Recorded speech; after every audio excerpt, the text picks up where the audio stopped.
And finally, 71 years ago today, Stephen Edward King was born, famous American author of horror, supernatural fiction, suspense, science fiction, and fantasy. His books have sold more than 350 million copies, many of which have been adapted into feature films, miniseries, television series, and comic books.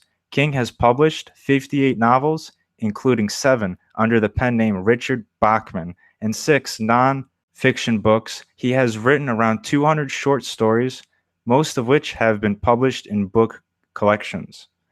And ironically, H.G. Wells was born 152 years ago today.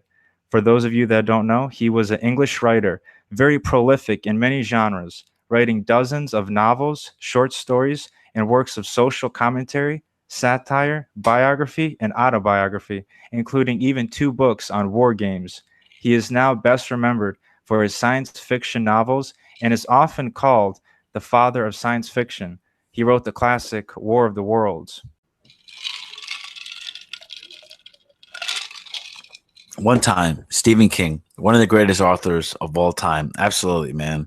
Like, to me, I feel like, and maybe I could be absolutely wrong, but I feel like in this day and age, man, like the great authors, like like the great authors who made like thrillers and great novels are kind of a dying breed right now. You hear about all these Instagram people, you hear about everybody like that's doing all these YouTube shit, live streaming and all that, but you don't hear about the great authors in this day and age. And god damn it, who the hell doesn't like Stephen King? Stephen King was fucking absolutely amazing.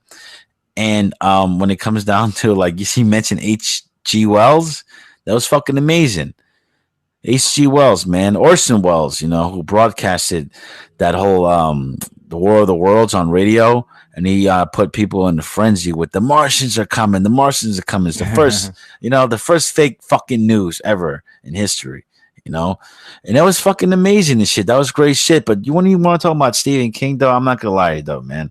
I know people can talk about a lot of Robert Ludlum.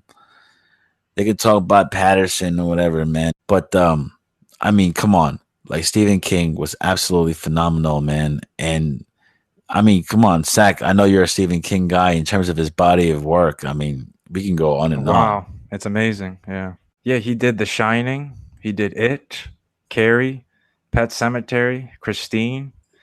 And for the alias he used Richard Bachman, I found a list of. Absolutely. Oh, Sure. you Well, have. no, I know he did. I just want to say one thing, right? And you probably got the list. Like I said, dude, I'm telling you right now, I don't even know what you're gonna say, but I'm gonna say this. Most people don't know that this is a movie, right? It was called The Running Man from Arnold Schwarzenegger, and Stephen King wrote that movie. No, he actually wrote the book. Excuse me, he wrote the book of The Running Man, and he was under that alias Bachman, right? And he wrote it. But the thing is, though, one thing about and to me, The Running Man, the movie was awesome as fuck. I love Schwarzenegger, dude. My favorite Schwarzenegger movie was Red Heat all day. But that movie, Running Man, was fucking great as fuck, right? And this guy, Stephen King, he hated that fucking movie. In fact, Stephen King hated practically every fucking movie that they made it in a book. He hated The Shining. And by the way, The Shining was a fucking genius fucking movie. Jack Nicholson. You know what I mean? I love Great it. shit. Yeah, Absolutely, a dude. lot of You cool know what, though? scenes. Believe it or not, Stephen King hated it. He disliked Christine. He disliked a lot of movies that were very popular.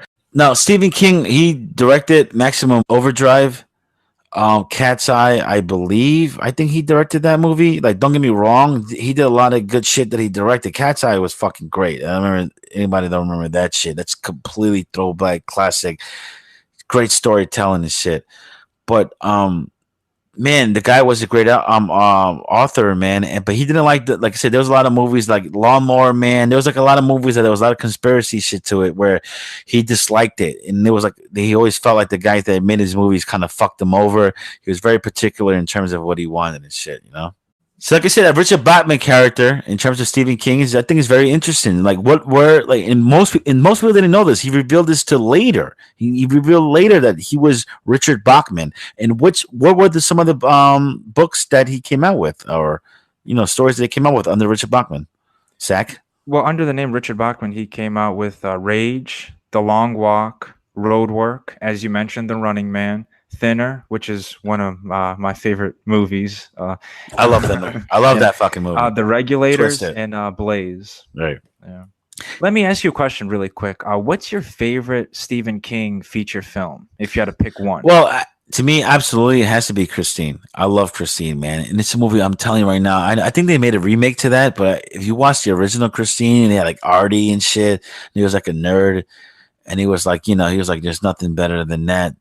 Well, maybe except pussy, because the old guy told him that in the fucking junkyard. That's a great fucking movie. It was very well written. I don't know, and it's maybe it's a movie that I think to me that holds up, but I don't think like I don't know. There's some people that can watch it and go, no thanks. Maybe it's Yeah, not for them. yeah. What about you though? What would you say it's your favorite? I mean, I might get some shade for this one, but I love this movie called The Langoliers. Sci-Fi did a mini series on it. What? It I never was heard of it. yeah, it was a two-part, 3 hour, and so the movie was a total of 6 hours, and it was so amazing. It's basically like wormhole or something, and everybody vanishes in the airplane, but these six people, and they land, and they there's nothing there. There's no like even the air is weird, and they got to find a way to get back up in the sky and get through this like black hole to get back to like our time. It's just a very like it makes you think. It really makes you think. I like movies like that. That's what I'm saying, man. Like that's what Stephen King did at best. Absolutely. Shout out to Stephen King's H.G. Wells, man, and the great authors out there that created great books. I know it's a dying breed, and I know people go, "Oh, listen, I could listen to the one like what's the what it do? I could listen." Audiobooks. I can listen to Yeah. audiobooks. Come on, man. To me, that's so boring. People say, oh, reading a book is boring. I don't think so. I think reading a book is more interesting than listening to an audio, right? But then again, people say that's why I can't listen to the Lobo show. Let's move on, Sack.